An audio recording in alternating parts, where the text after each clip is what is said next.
Hey guys, welcome back to The Readers. I hope you are having an amazing day. Let's get right into the stories. The first one is an entitled people's story. After 23 years of military service, I finally had enough saved up to buy my dream property. Not some fancy mansion or beachfront condo, but 15 acres of honest-to-goodness ranch land about 30 minutes outside city limits. The property wasn't much to look at by suburban standards, I suppose. A modest 3-bedroom farmhouse that needed some TLC, a sturdy old barn, a couple of outbuildings, and plenty of open space where I could finally breathe. What made it perfect was the small creek running through the back 5 acres, the mature oak trees providing shade around the house, and most importantly, the freedom to finally live life on my own terms. No more following orders, no more deployments, no more cramped base housing with neighbors close enough to hear every argument. I spent 6 months before retirement researching properties. This particular piece of land belonged to an elderly gentleman who was moving to assisted living, and I could tell he was relieved to sell to someone who appreciated the place for what it was, rather than a developer looking to subdivide. I made sure to do my due diligence, poring over every document at the county clerk's office, researching easements, water rights, and zoning regulations. Everything checked out perfectly. The first month on my new property was pure bliss. I spent my days fixing up the farmhouse, clearing some overgrown areas, and planning where I'd put the chicken coop. I bought myself a used tractor at auction and started learning how to use it without embarrassing myself too badly. In the evenings, I'd sit on my porch with a cold beer, watching the sunset and thinking that all those years of military discipline and sacrifice had finally paid off. That peace was shattered on a Tuesday afternoon in May. I was stacking hay bales I'd purchased from a neighboring farmer when I noticed an unfamiliar black SUV with a magnetic door sign pulling through my front gate. 2 people, a man and a woman, both dressed in matching navy blue polo shirts with some kind of logo, emerged carrying clipboards. I set down the hay bale I'd been moving and walked over, wondering if they might be from the county or utility company. As they approached, I could see they both had the same forced smile people wear when they're about to ask for something they know you don't want to give. "Good afternoon," the woman said, extending her hand. "I'm from Whispering Pines Community Association, and this is my colleague. We're conducting our monthly compliance inspection." I shook her hand out of habit, but was already confused. "I think you might have the wrong property. This isn't part of any development." The man chuckled in a way that immediately set my teeth on edge. "Actually, sir, your property falls within our jurisdiction now. We're here because we've noted several violations that need to be addressed." He handed me a printed sheet of paper with an official-looking letterhead. At the top, it read, "Notice of Violations," followed by a list. Unapproved fencing style and materials, livestock, chickens, not permitted per section 8.3 of Covenant's commercial agricultural equipment tractor, visible from roadway, improper storage of hay, feed, creating unsightly conditions, mailbox not conforming to community standards. "These violations need to be remedied within 14 days, the woman continued. "After that period, fines will begin at $50 per violation per day." I looked up from the paper, trying to maintain my composure. "There must be some mistake. This property isn't part of any homeowners association. I specifically checked that before purchasing." The man sighed as if explaining something to a child. "The association has expanded its boundaries through recent acquisitions. Your property now falls within our purview." He gestured broadly toward the upscale development visible about half a mile down the road. "As this area becomes more refined, all properties need to maintain certain standards. The days of just doing whatever you want out here are over." The woman nodded in agreement. "We understand it takes some country folks time to get with the program, but these standards protect everyone's property values." I took a deep breath, reminding myself that getting angry would only make things worse. "I appreciate you taking the time to come out here, but I'm going to need to see documentation showing that my property is legally bound by your covenants. Because when I purchased this land just over a month ago, there was absolutely nothing in the title work indicating I was part of any HOA. The man's smile tightened. "We'll have our management company send over the documentation. In the meantime, you should begin addressing these issues. The board doesn't grant many extensions." They left another copy of the violation notice on my porch railing, climbed back into their SUV, and drove away before I could ask any more questions. That night, I dug through all my closing documents again, confirming what I already knew.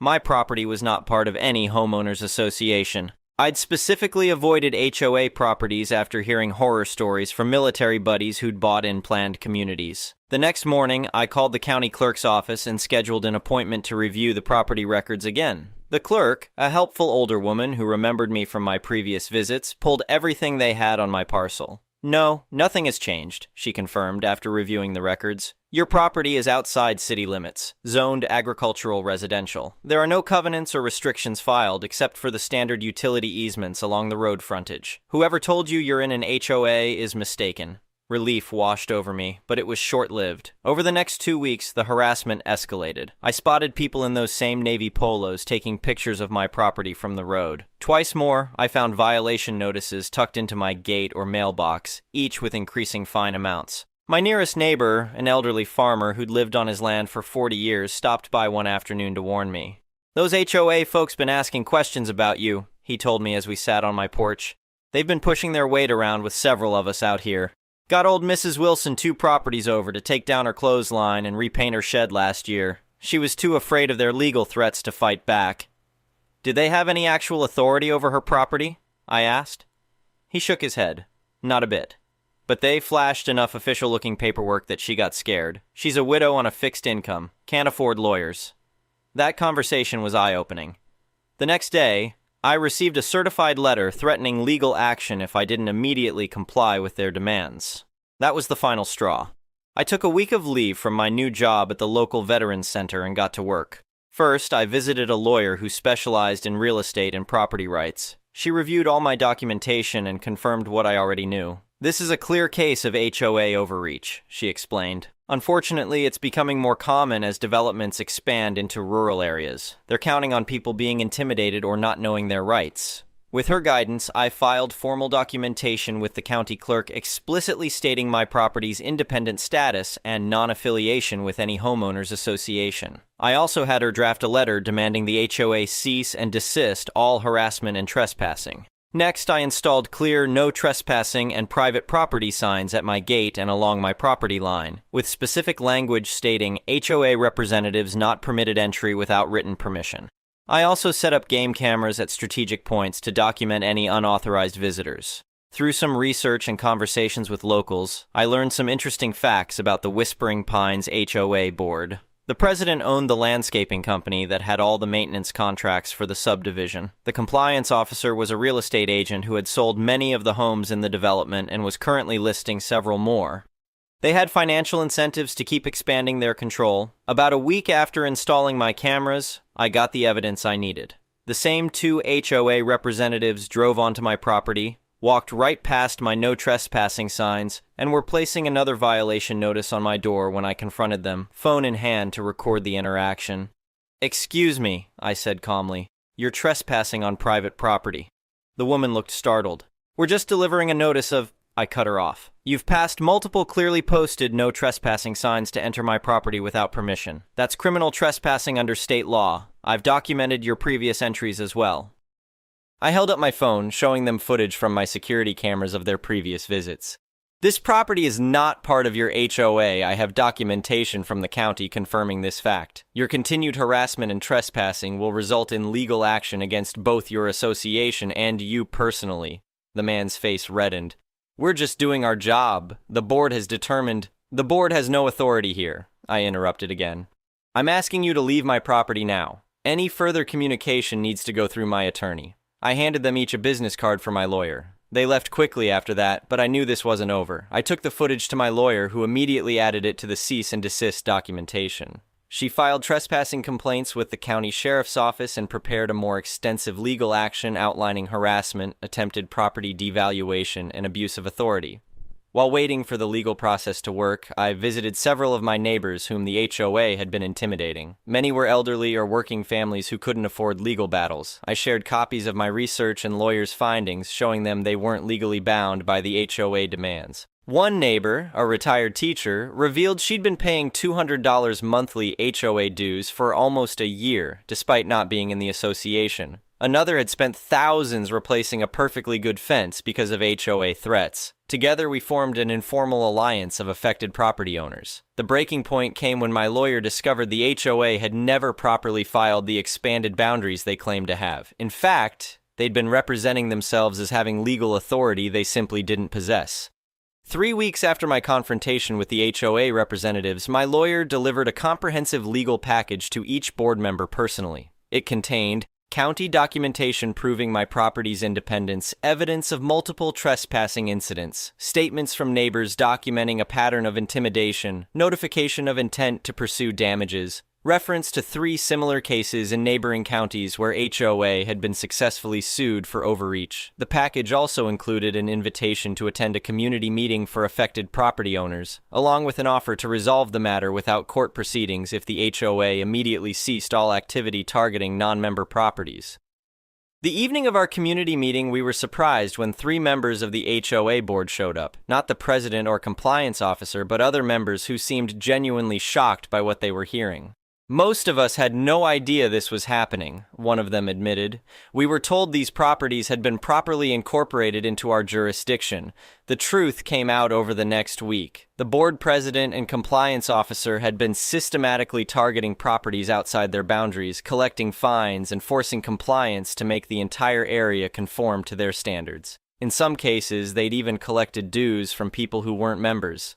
The landscaping contracts and real estate values provided clear financial motives. The board called an emergency session where the president and compliance officer were forced to resign. They issued a formal retraction and apology to all affected property owners, along with restitution for those who had paid improper fines or made unnecessary changes to their properties. As for me, I completed my chicken coop the following weekend. I named my first rooster Freedom as a small personal joke. My old tractor sits proudly in my side yard where I can easily access it for work around the property. The hay bales are stacked neatly behind the barn, ready for winter. And my fence remains exactly as it was, sturdy and practical rather than decorative. The most satisfying moment came about a month after everything was resolved. I hosted a barbecue for the neighbors who had stood together against the HOA as we sat around picnic tables in my yard, enjoying food and friendship. One of the former HOA board members who had helped expose the wrongdoing stopped by. She brought a housewarming gift, a hand-painted sign that now hangs in my kitchen. It reads, "This is not an HOA-approved decoration." Sometimes standing your ground isn't just about protecting your own rights, but about ensuring others aren't taken advantage of either. My military career taught me many things, but perhaps the most important was knowing which battles are worth fighting. This one definitely was. The next one is a pro-revenge story. I'm a millwright who specializes in rebuilding natural gas turbines. I run with a very top-caliber crew where everyone has a role to fill. My role is overseeing anything that's lifted with a crane. My technical title is rigger. If a load falls, it's my fault. If someone gets hurt while I'm in control of a lift, it's my fault. If equipment is damaged while I'm in control of a lift, it's my fault. The incident in question happened about 2 years ago, but we'll need to go back a couple years farther to get the backstory. I was a fresh member of the crew and had demonstrated competency in rigging, so after roughly 6 months with this group, my superintendent put me in charge of all rigging. I wasn't the fastest rigger, but I was safety-focused and insisted on doing it right every time, even if it took a little longer. This meant that my superintendent didn't have to watch over every rigging task and could go relax because I had it under control. Another millwright joined the crew about the same time I did. We'll call him Larry. We didn't get along at first, but after a few months we became friends. Larry was the act now, think later type, much like the superintendent I travel under.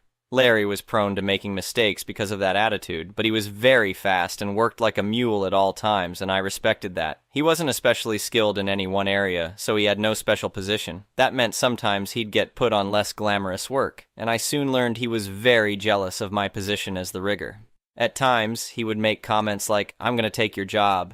Not in getting me fired, but bumping me down a rung and him taking my spot as rigger. He'd come up behind me while I was looking over my checklist to point out something I may not have checked yet. If supervision was near, he'd make sure he was heard. At this point, I should mention this. I stick out like a sore thumb on this crew. I was raised in a very strict Christian cult, but in my mid-20s, I realized what was going on and left, at great cost, losing my family and friends because of strict shunning rules the cult practices. Some of the stricter things stuck with me, like I've never been intoxicated. I don't use tobacco. No recreational drugs. I speak professionally, without slang or colloquialisms for the most part. These traits stick out from a crew of men that travel the road and work in harsh environments away from home for months on end. But Larry, he fits right in. Larry quickly became the superintendent's puppy, bringing him gifts of his favorite alcohol, staying out late after work with him, even rooming with him on the road. I, on the other hand, leave work, hit the gym, cook my food for the next day, and make sure I get at least 6 hours of sleep so I can perform the next day. I realize that puts me at a disadvantage socially in the workplace, but I prefer to let my work speak for itself. Anyways, fast forward about 18 months, we're starting a project just before COVID hits. About 2 weeks into the job, I have to attend a mandatory class through my union. It's a 40-hour class and in a different state, so I'll be gone for pretty much an entire week with travel time. I get permission from supervision and leave, with Larry rigging in my absence. A few days later, I'm laying in bed, stressing out about the final test I have to take the next morning. If the test isn't passed, the entire week is wasted. I always psych myself out before a test, but in reality, I don't have anything to worry about as I'm a good student and test well. My phone goes off. It's a text from Larry. "I love you, bud, but I'm cutting your throat," I reply. "What are you talking about?" "When you get back, I'll be the rigger. You can do the crap work from now on." I'm not proud of the response I came back with, but it's how I truly felt in the moment. Be careful about cutting the throat of someone smarter than you. I'm far from the smartest person you'll ever meet, but I do enjoy reading, studying, and learning. And being smarter than Larry wasn't an accomplishment by any stretch of the imagination. The next morning, I passed the test and headed back to the job, where Larry had in fact usurped my position as rigger and was lording it over me as I went about doing the tasks he normally would do. To be completely honest, it was kind of like a vacation at first. Get paid nearly $40 an hour to clean parts or torque flanges with no stress? Sign me up. But I was upset. I was upset because I knew I did my job better than he would. I knew that he got along better with the superintendent because of their similar personalities. But I didn't feel that I should lose my position simply because Larry had more in common with our superintendent than I did. Regardless of that, I was now dealt these cards, and I had to play them. Just 3 days after I got back from class, though, the job was shut down. COVID-19 was just now sweeping the country. Out of an abundance of caution, the plant shut the project down until further notice. We were sent home for about 3 days and then called out to an emergency shutdown where a turbine had crashed. We roll out and are on the job 48 hours later in the middle of nowhere, Alabama. We get right to work. On this particular unit, you pull the entire roof off in 2 sections with a crane to open the enclosure. Compared to many things we lift in a project like this, the roof weighs very little. The turbine rotor may weigh over 100,000 pounds, but the roof usually weighs around 7,000 pounds. Lightweight. But it is large and there are critical parts around the roof that can be damaged if not lifted carefully. Typical procedure is to be on top of the roof after it's unbolted, be in a full-body harness and tied off to an approved anchor point capable of holding at least 5,000 pounds per OSHA regulations. We then slowly take the weight of the roof with the crane until it's floating and then climb down off of it and continue the lift until it's set on the ground or on a truck to be moved. The superintendent instructs me to go on the roof with Larry and assist him. Do whatever Larry tells you to do. Okay, boss. I put on my harness and climb to the top and begin to assess the situation. The rigging to lift the roof is 4 5-ton chain falls. It's capable of safely holding 20 tons, well over the weight of the roof. The crane is also well overrated for this lift, even with the boom extended all the way out in order to clear another building on the way to the ground. Larry has it all rigged up, but no tension on the wire rope slings. And then I notice his crucial mistake. He has forgot to account for boom deflection. When a crane takes the weight of a load, the boom flexes down. Depending on the crane setup and the weight of the load, it can mean that while your crane hook might be centered in your load with no weight on the hook, once you get the weight of the load on the crane hook could be anywhere from a few inches to a number of feet off center, which means that when the load come off the ground, it swings. Swinging is bad, always. Enough weight swinging could tip the crane, crash into equipment, crash into a person. It's very dangerous. At this point, I start calculating, is this weight enough even swinging to tip this crane? No, not even close. Is it enough to break a chain fall? No, not even close. Are there any people working around us that could get hurt? Nope, it's just us. Is there any equipment that could be damaged if it swings? Yes. An electrical control panel which has all power killed to it and has been disconnected is in the swing path. I decide to let Larry hang himself. He looks at me and asks what I think. I tell him, "This is your show, boss." He asks what I mean. I look him in the eye and draw my finger across my throat. He gets nervous because he knows exactly what I mean. Starts double-checking everything. He still doesn't notice the boom deflection. After a couple minutes, he decides I must be talking out of my ass and proceeds with the lift. I stop him and remind him to tie off with his harness. He doesn't realize it, but we're about to go for a ride. Generally, when I'm rigging, I first find out what the thing I'm rigging to weighs. It's a vital piece of information. If I know what it weighs, I can have the crane operator track how much weight he has on the crane, and I'll be able to know when the object should start to pick up. If we get to over 10% more than the object should weigh, there may be something stopping it from moving, and we need to stop and reassess the situation. Rigging could fail, the object you're lifting could jump into the sky, all kinds of mayhem may ensue if a hidden bolt holding something together breaks because you use too much force to lift it. I ask Larry if he knows how much the roof weighs. He doesn't. I do, but don't tell him. He starts signaling the crane to slowly hoist up. The operator complies and starts lifting. I'm watching the boom get pulled more and more off-center. We're probably 2 feet from the center of the load at this point, meaning a swing that could travel nearly 4 feet. I stop Larry and ask him to see how much weight is on the crane. 11,000 pounds, 4,000 more than what it should weigh. This roof is in a bind because we're not picking it straight up but at an angle. It's either not going to move or we're about to fly. I brace myself. "Hoist up slowly," Larry calls over the radio. Boom! The whole roof shoots a good 2 feet into the air and swings wildly towards the control panel. Larry and I are riding it like pirates in the crow's nest in a hurricane. We crash into the control panel, bending it over at a 45-degree angle, destroying most of its components. People start pouring out of the nearby trailers to see what the commotion is all about. The crane operator is yelling over the radio, asking what the hell just happened. I'm smiling. Larry is shaking. He sees me smiling and knows that I knew. We get the roof set on the ground and are met by our superintendent. He's chewing Larry's ass hard. He gets to me and asks why I let it happen. I just say, I just did what Larry told me to do. The superintendent is no dummy. He's seen a thing or two and knows exactly what went down. Larry is demoted, and I'm reinstalled as rigger immediately. And a few shifts later, it's all smoothed over. Larry and I are actually good friends now. We've been through a lot together and have each other's backs these days. He's now the foreman on our crew, and lets me do my thing. Failing your way to the top is still a valid way of progressing in my field, but I'm happy for him. He's actually good at it. And I guess that's all there is to say about that. Thank you for watching. I would really appreciate it if you could like the video and subscribe to our channel if you haven't already.